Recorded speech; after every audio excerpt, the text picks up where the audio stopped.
نحمده ونصلي على رسوله الكريم اما بعد فاعوذ بالله من الشیطان الرجیم بسم اللہ الرحمن الرحیم۔ عزیزان محترم، آج آپ حضرات کے سامنے کئی دنوں کے بعد حاضر ہوا ہوں۔ آج ہم بات کریں گے، چونکہ رمضان بھی گزر گیا ہے اور اب اس کے بعد شوال شروع ہو گیا ہے، تو رمضان کے بعد ہماری کیا حالت ہونی چاہیے تھی کہ رمضان گزر گیا ہے اور اب اس کے بعد جو ہے ہماری اس وقت ہماری کیا حالت ہونی چاہیے تھی، کس حالت میں ہماری زندگی جو ہے نا وہ گزر رہی ہوتی، اس پر ہم بات کریں گے۔ چونکہ رمضان تو گزر گیا ہے، اس میں تو امید ہے کہ سب حضرات نے خلوصی دل سے اللہ تعالیٰ کی عبادت کی ہوگی، اللہ سے دعائیں مانگی ہوں گی۔ لیکن اب اگر دیکھا جائے رمضان میں ہماری کیا حالت تھی اور اب کیا حالت ہے، تو بہت زیادہ جو ہے نا وہ بہت سارے افسوس ہوتا ہے اس بات پر کہ ہم مسلمان ہونے کے ناطے ہماری یہ حالت ہے۔ ٹھیک ہے، رمضان کی تو اپنی جگہ پر فضیلت ہے، لیکن ایک مسلمان ہونے کی حیثیت سے کہ اس کے بعد جو اللہ تعالیٰ کے احکامات اور اللہ تعالیٰ کے جو احکام ہماری طرف متوجہ ہے، کیا اس پر ہم صرف رمضان میں عمل کریں گے یا اس کے علاوہ عام دنوں میں بھی اس پر جو ہے نا ہم عمل کریں گے؟ تو اگر دیکھا جائے تو ابھی ان دنوں میں ہماری مسجدوں کی حالت رمضان میں ماشاءاللہ بہت زیادہ لوگ آتے تھے نمازوں میں، دن میں اس طرح، مغرب میں، عشاء میں، صبح میں۔ ابھی جو ہوتی ہے نا صبح میں صرف 5-6 ایک صف ہوتی ہے، ایک صف میں کتنے آدمی آتے ہیں؟ ہماری مسجدوں میں جو ہے وہ چھوٹی چھوٹی مسجدیں ہیں، 10 12 15 تک آدمی آتے ہیں، لیکن رمضان میں جو ہوتی تھی ہماری مسجدیں بڑی ہوتی تھی۔ لیکن ابھی کیا ہوگی مسلمانوں کو؟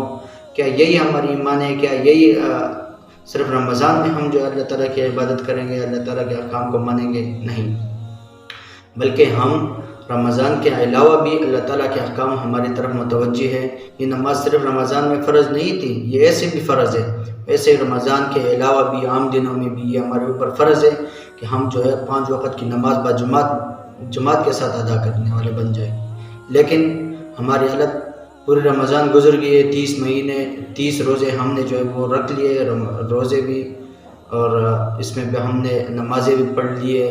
اور اس میں ہم نے تراویح بھی پڑھ لیے، لیکن پھر بھی ہماری حالت دنیا میں اگر دیکھا جائے تو چند دن ہم کسی نشے وغیرہ کے حالت یا نسوار یا سگریٹ وغیرہ پیتے تو لوگ کہتے کہ بس، اگر کوئی کہتے اسے کہ یہ چھوڑ دے تو وہ کہتے کہ نہیں، میں تو ابھی عادی بن گیا ہوں، یہ کیسے چھوڑ سکتا ہوں؟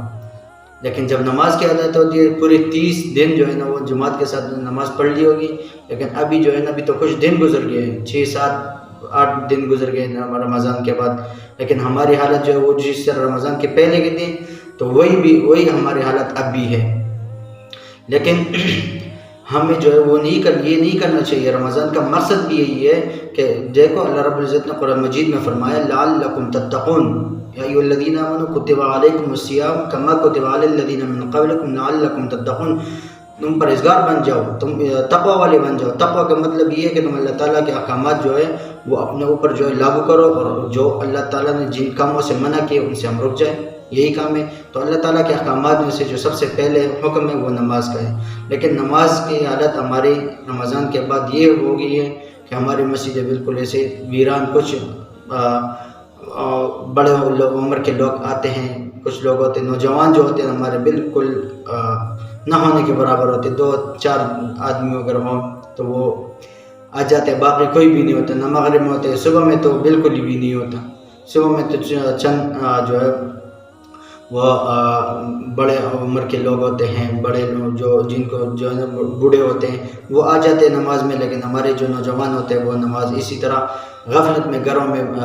سوئے رہتے ہیں، نماز کی بالکل فکر ہی نہیں ہوتی۔ تو ہمیں بھی چاہیے کہ یہ رمضان تو گزر گیا ہے، لعلکم تتقون، تاکہ تم پرہیزگار بن جاؤ۔ جو 11 مہینے ہیں اس کے علاوہ اس پر جو ہے نا تم اللہ تعالیٰ کے احکامات، اللہ تعالیٰ کے جو احکام ہیں اس پر عمل کرو، اللہ تعالیٰ کی نمازیں جو ہے وہ پڑھو، اس کی طرف آ جاؤ۔ لیکن ہماری حالت یہ ہے، تو آگے انشاءاللہ ہم بات کریں گے اس پر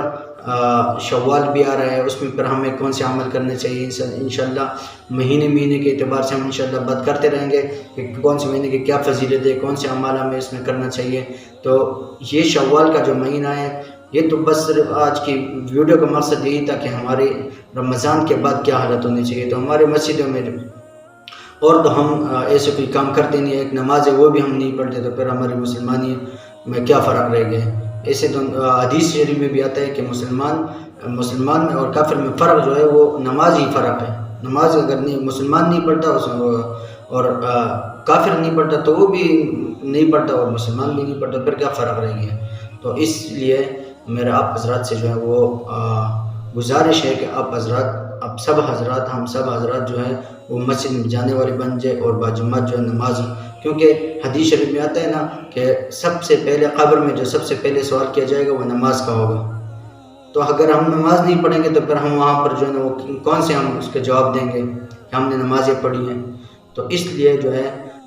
ہمیں چاہیے کہ ہم جو ہے نا ویسے بھی فرض ہے، ویسے عام دنوں میں بھی فرض ہے۔ ایسے جمعے میں دیکھو ہماری مسجدیں بھری رہتی ہیں، عام دنوں میں جمعے کے دن عصر میں بھی دیکھو پھر بھی کوئی نہیں ہوتا۔